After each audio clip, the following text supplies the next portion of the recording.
जी हम यहाँ से भी माइग्रेट हो रहे हैं, प्रॉपर सिक्योरिटी मेजर्स अडॉप्ट किए हमने। आपसे भी रिक्वेस्ट है कि आप भी अपनी जान बचाएं, निकलें। जी जी, हमें कहा जा रहा है कि हम अपनी जान बचाएं। ये कितना बड़ा फिर से अटैक हो गया, ये फिर से अटैक हो रहा है। गाड़ी है एलओसी साथ में है, अभी उन्होंने दोबारा गोलाबारी करनी शुरू कर दी है। हम ये कहते हैं आप भी सेफ रहें, हमें भी सेफ रहने से लाइट। जी जी।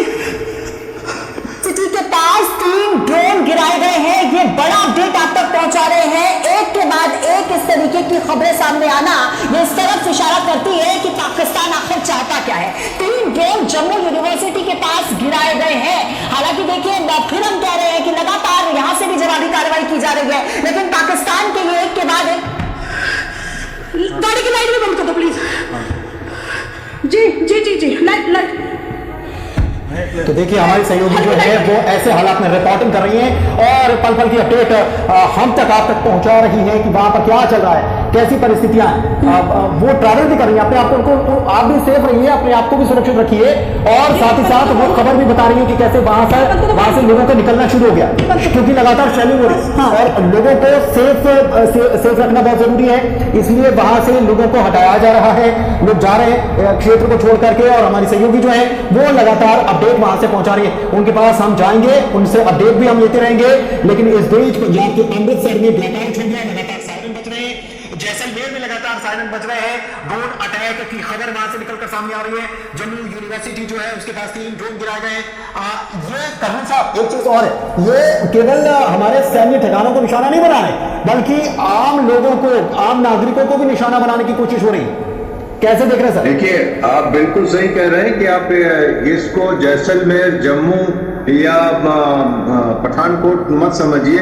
आप अपना ध्यान लाइन ऑफ कंट्रोल पे ले जाइए, जहां पिछले 15 दिनों से शदीद गोलाबारी चल रही है और कैजुअलिटीज हो रही हैं, लोग घर छोड़ के जा रहे हैं। आपने खुद अभी विजुअल्स दिखाए पुंछ के। तो ये चीज हम एक तरीके से वॉर में आ गए हैं। अभी इसके अंदर में कोई पीछे जाने का रास्ता नहीं है। पाकिस्तान ने आज के अटैक के बाद कह दिया है कि पाकिस्तान को हमारा चैलेंज मंजूर है। अब हमें आगे की कार्रवाई करनी पड़ेगी और जिस तरीके से हमारे शहरी मारे जा रहे हैं लाइन ऑफ कंट्रोल में, नियत शहरियों के ऊपर हेवी आर्टिलरी का बम्बार्डमेंट चल रहा है, उनके घर टूट गए हैं, लोग मारे गए हैं, घायल हो गए हैं, घर छोड़ के भाग रहे हैं। तो इससे ज्यादा वॉर के इंडिकेशन क्या चाहिए? जम्मू सेक्टर शामिल है, इसके अलावा कश्मीर सेक्टर भी है, लेकिन कश्मीर में गोलीबारी से भी निशाना बनाया जा रहा है। तो तीनों जगह पर एक साथ पाकिस्तान द्वारा किया गया हमला है और ये हमला एक साथ किया गया है। ये हमला शेलिंग के द्वारा किया गया है, आर्टिलरी द्वारा किया गया है, इसके अलावा यह हमला ड्रोन द्वारा भी किया गया है। तो 3 सेक्टर को निशाना गया है। अभी प्राथमिक जानकारी ये है और दो तरीके से हमले किए गए, ड्रोन से हमले किए गए हैं और शेलिंग के द्वारा हमले किए गए। कुल मिलाकर पाकिस्तान की यह कोशिश रही है कि भारत के जो इंस्टॉलेशन है उनको डिस्टर्ब किया जाए। लेकिन सबसे बड़ी खबर किशोर, सबसे बड़ी खबर इसमें यह है कि कोई नुकसान नहीं हुआ है।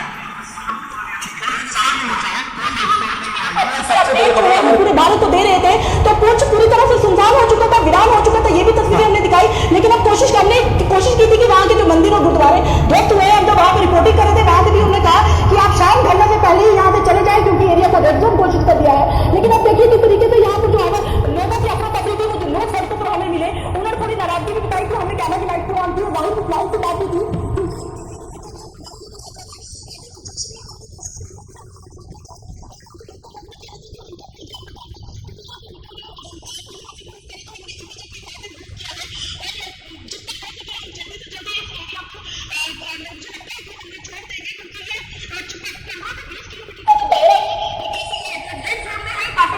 जो सिटी है यहाँ की खराब है और बहुत तेज धमाकों की आवाज किशोर यहाँ पर आ रही थी जब हम वहां पर खड़े थे और बहुत ज्यादा तेज धमाकों की, तेज गोलों की।